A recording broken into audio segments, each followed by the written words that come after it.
Welcome. Have you heard of Mathilde Vollmoeller-Purrmann? She managed to establish herself as a German modernist painter in the art world, but was then forgotten for a long time.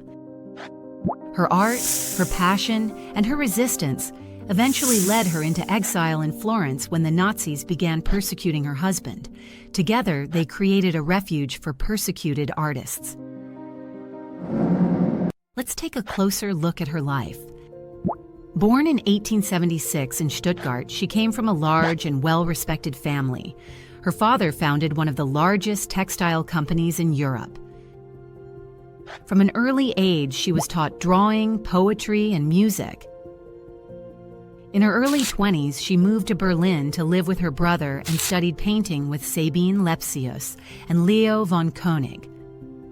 She continued her education in Paris with her father's support, exhibited successfully, and attended the Académie Matisse. She formed close connections with artists like Max Liebermann, Lovis Corinth, and Rainer Maria Rilke, with whom she maintained a long correspondence. In Paris, she met the painter Hans Purmann, whom she married in her mid-30s. After their honeymoon in Florence and Corsica, they lived in Paris and had 3 children. World War I forced the family to stay in Germany.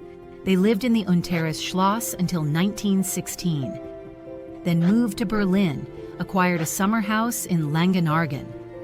And between 1923 and 1928, they commuted between Rome and Lake Constance. When the Nazis labeled her husband a Francophile and classified his art as degenerate, they fled to exile in Florence in 1935. There, her husband worked as administrator of the Villa Romana with her support, and together they created a sanctuary for persecuted artists. She died in Munich in 1943 at the age of 66 after a long illness with cancer. Let's take a look at her painting style and subjects. Her style was heavily influenced by French modernism, especially Fauvism, which is reflected in her harmonious and colorful visual language. Over time, she evolved and began experimenting with watercolors. Her works often focused on still lifes and landscapes.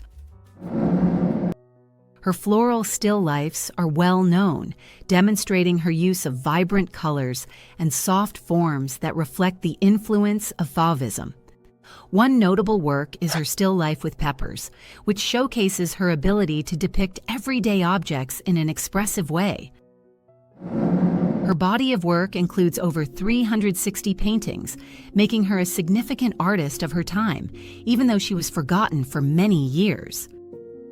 It wasn't until 1999 that her work began reaching a broader audience through exhibitions.